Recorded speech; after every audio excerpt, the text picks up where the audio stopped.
Hi, I'm Nicole. I'm a trauma therapist and addiction counselor. Today, I'd like to talk a little bit about treating addiction through the attachment theory. I predominantly use attachment theory in my job when I'm treating trauma and addiction and other mental health issues. And attachment theory posits that we as humans are biologically wired to be connected to other people, and that when we are infants, we need to be connected to other people so that we can survive. So if you look at an infant, they are really not able to survive without being connected to their primary caregivers because the caregivers give them food and shelter and help them grow up until they are able to take care of themselves.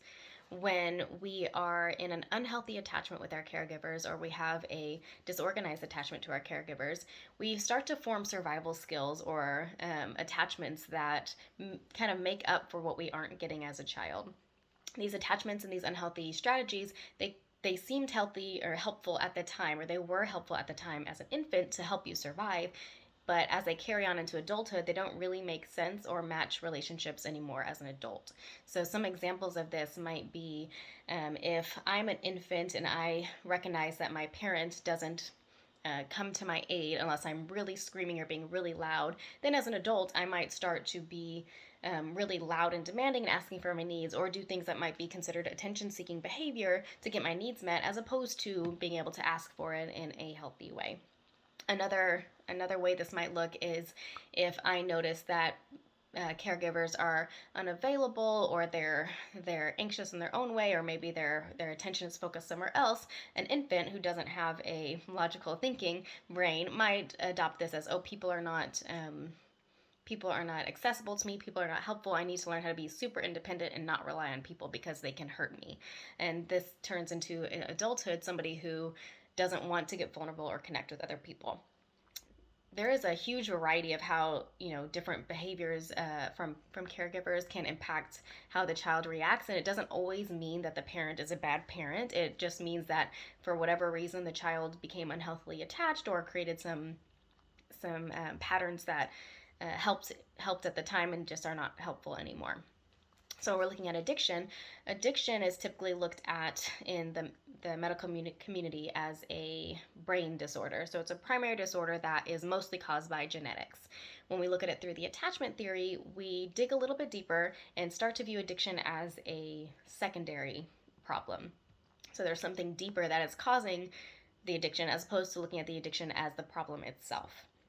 So, a couple of quotes that I really like when working with addiction and attachment is from Gabor Mate and Philip Flores. So, Gabor Mate does a lot of work on addiction as an attachment disorder, and I would really recommend looking into some of his books and some of his YouTubes. But one quote that he has that I really like says that addiction is any behavior that the person finds relief in and therefore craves in the short term, but suffers negative consequences in the long term and doesn't give up despite the negative consequences. So when we look at substance abuse or substance use versus addiction, it doesn't even have to be substances. You can be addicted to anything, but it looks at, I'm continuing this compulsive behavior even though it's causing negative consequences in one or more areas of my life. Philip Flores, who really looked at addiction and attachment well before present day, said that addiction is a disorder in self regulation. Individuals cannot regulate their emotions, self care, self esteem, or relationships. So, in childhood, for whatever reason, this person was not able to regulate themselves or regulate their emotions. Maybe they didn't even get a good sense of self. Maybe they just never learned skills to manage the distress.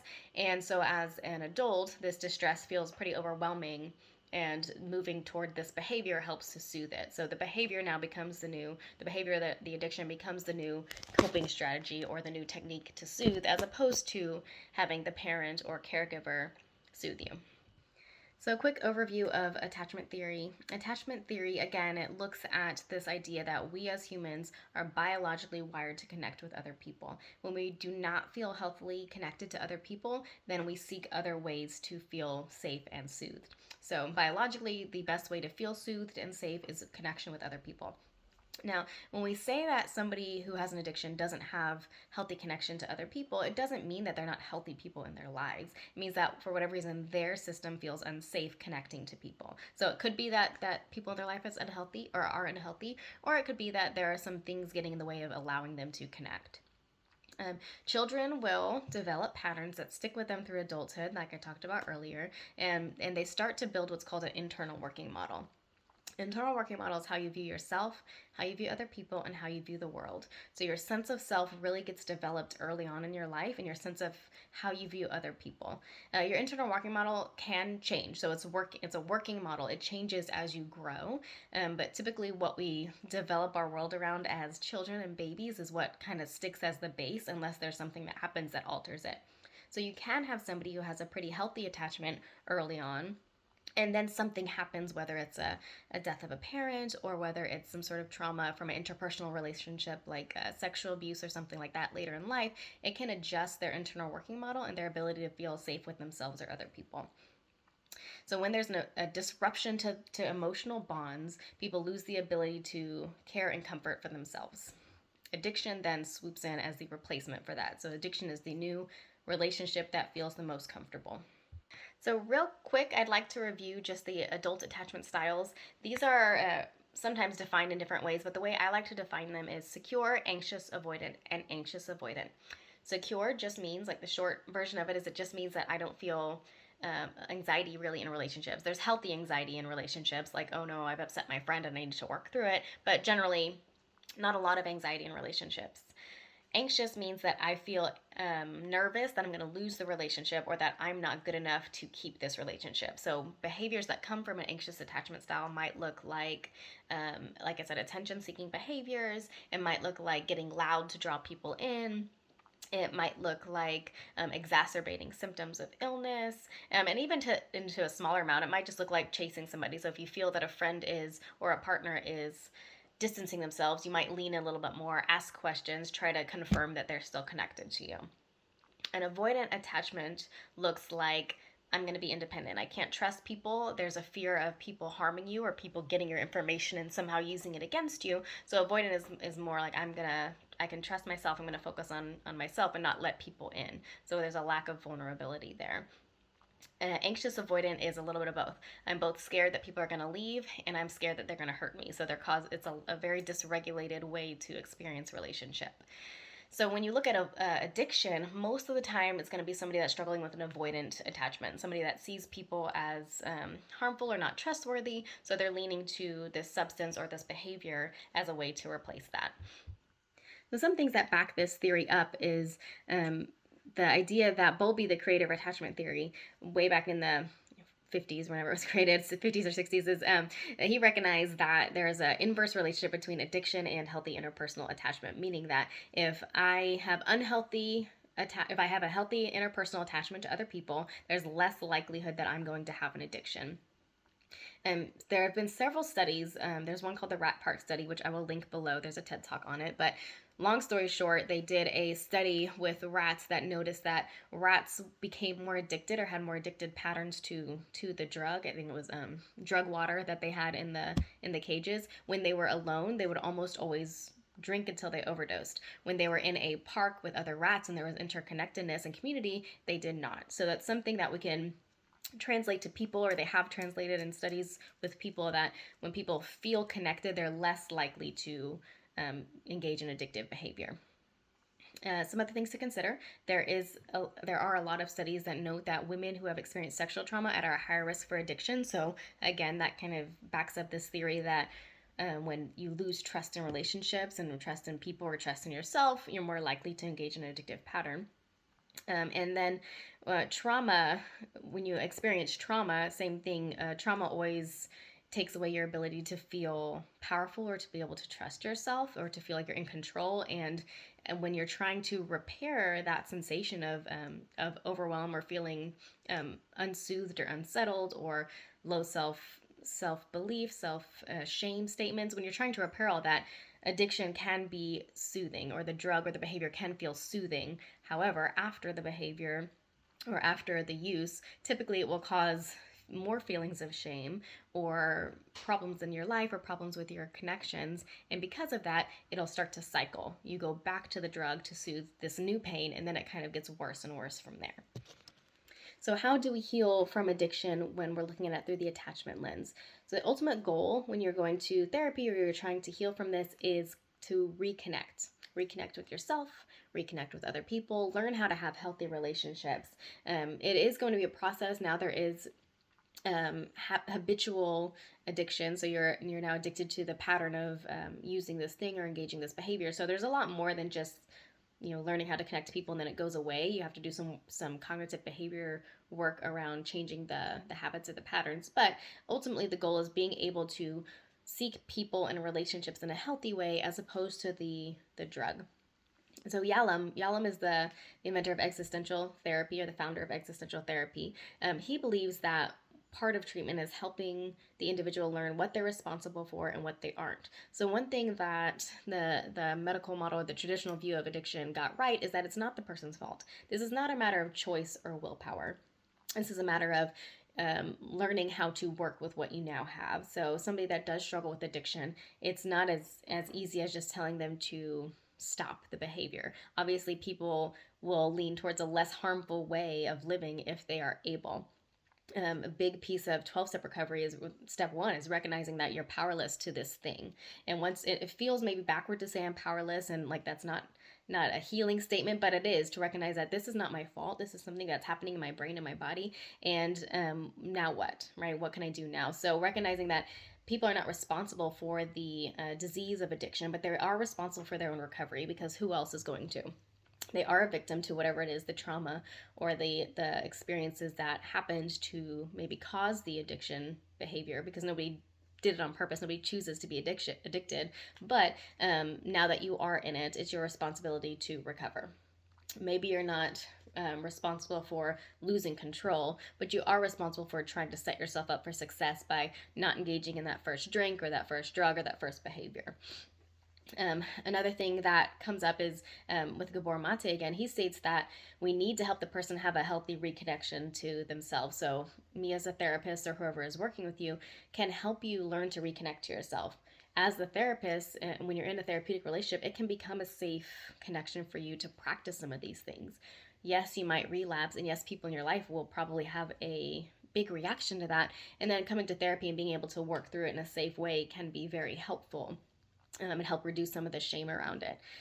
So once you are engaged in recovery of addiction, one of the big steps for attachment theory is trying to recognize what makes this feel safer than relationships. So we have the whatever the behavior of the drug is replacing our attempts to reach out to people.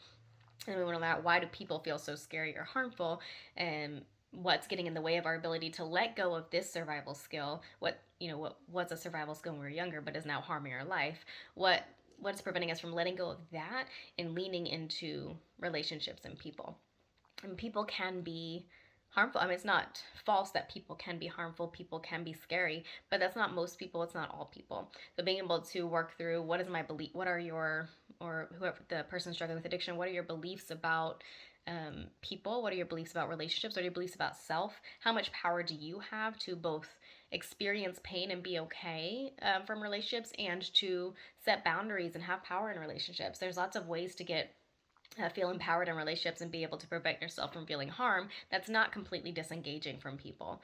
There are a lot of ways to maybe test relationships out, so not unhealthy relationship testing, but kind of giving people some information when you get to know them, see how they respond and what they do with it, and know when are good times or what are safe times to keep engaging and being vulnerable in a relationship, and when is it kind of some signals that this person is not safe for me. So there's lots of work you can do in figuring out how to connect with people in a healthy way and how to connect with people in a safe way, and at the same time trust that you have the ability, if you are in a relationship that becomes painful, you have the power and the ability to set boundaries, to give feedback, to communicate, to maybe shift the relationship to a healthy one, or end the relationship if you need to.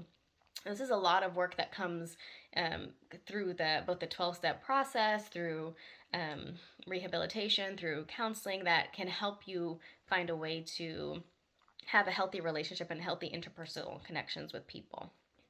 So I'll say, I mean, it is a multi-step process in recovering from addiction. I mean, they say it all the time, one step at a time. You're looking at what's next. It's not going to be something where you start tomorrow and you're able to just have healthy connections with people. And it might look messy. So it might look like, as I start to engage in some of this vulnerability, I have more urges to relapse. That's normal. And ideally, you're going to have a team of people, whether it's your sponsor, your 12-step meetings, your counselor, group therapy, whoever it is that you've kind of built up around you, your family members, whoever is helpful to you, they can help support you through that, knowing that it is a hard process to heal and challenge some of that stuff. So there's some steps that I like to use in therapy to help people kind of know what's next. What's the next step? So step one, I would say, is assess how much the behavior or the drug use is impacting your life. Is it something that you feel like you can't even begin to look at recovery because you're high all day every day, or you are engaging in an eating disorder to a point where you're extremely ill? So if it's to the point where it's extremely harmful, you probably want to look at going to some sort of rehabilitation first. Get yourself to a point where you can manage without it, with a team of people helping you manage without it for a certain amount of days before engaging in some of the deeper work. If you're at a place where you feel like it is harmful, but it's not to the point where it's dangerous yet, then maybe just going straight to one-on-one therapy, where you build a relationship with your therapist and you kind of work through what are barriers, what are goals, what are things that I want to do to work toward sobriety or ending this addictive behavior. It's good to know too that you might do what's called a cross addiction. So when you quit one addiction, your brain is going to want to search for something else to soothe pretty quickly, because you don't have the skills yet to tolerate the distress or to dig into the trauma. So you stop one addiction, your body's going to jump to something else. So if you want to replace this with something that's a little bit healthier, like, I don't know, addiction to yoga, or addiction to, walking every day, which I know it sounds like that's not an addiction, but doing something that it's soothing, and it might still be an avoidant strategy, but it's better than whatever the first addiction was. So that's perfectly okay. We don't have to start with taking away everything at once and just feeling super intense. And then you and your therapist want to work together to what's called a resource. And you can do some of this on your own as well if therapy is not something that you're interested in, but it's certainly helpful to have it. It's hard to recover from addiction just by yourself. It's good to have some sort of team, so at least 12 steps and finding a sponsor and something like that. But when you look at resourcing, that means building up distress tolerance skills, learning how to soothe yourself in healthy ways, learning how to build up some connections around you. Even if you're not getting super vulnerable, you're building up people that you know are a good support system. You're making it so that when you do start digging deep and feeling uncomfortable with some of this stuff that you need to work through, you have people around you that can help keep you sober. You have tools that can help keep you sober. And that's all stuff you can do in your 12-step meetings or with a therapist. Once you have all of that set up, the next step would be to dig a little bit deeper. Explore your internal working model, explore your sense of self, your sense of how you can connect with others. You work through some of these cognitive behavioral maybe tricks that your brain tells you, so that this thought that all people are going to harm you, or whatever the thoughts are, you identify your thoughts, you learn how to shift them so that they make more sense, and then maybe even doing some trauma work. So most of the time, people that struggle with addiction have some sort of trauma to work on. And trauma, I have a whole video on trauma if you want to watch that, but trauma can look different in different people, and it can be different types of experiences, but there's something there that has impacted your brain's ability to feel safe. And especially if you start leaning into more dangerous addictive behaviors, now you're going to have trauma from when you were struggling with your addiction as well, that are things that you might need to process. Ultimately, you're going to want to get to some deeper trauma work, some inner child work, exploring all of the parts of yourself that your addiction was helping you to avoid for a long time. And once those things start to heal and feel safe, the addiction should start to dissipate on its own. You might never be able to, most people that decide to stay sober because they have addiction patterns choose to stay sober for the rest of their lives, because diving back into it can pull up old patterns and old habits. So most people do choose that. Not everybody does. That's just something you'll consider at that time. So that's kind of a quick description on looking at addiction through an attachment lens and learning to healthily connect with other people, have healthy interpersonal attachments, as opposed to just looking at it as this is this kind of genetic disorder that there's nothing I can do about. There is stuff you can do to help heal yourself so that you have a little bit more healing through the process. So I hope this was helpful. If you like this video, please share, please like, please subscribe. I have a lot more videos coming out, and I do have some other videos if you want to look at them on what is trauma, trauma-informed yoga videos. So take a look at those if you can. All right. I hope that was helpful. Bye.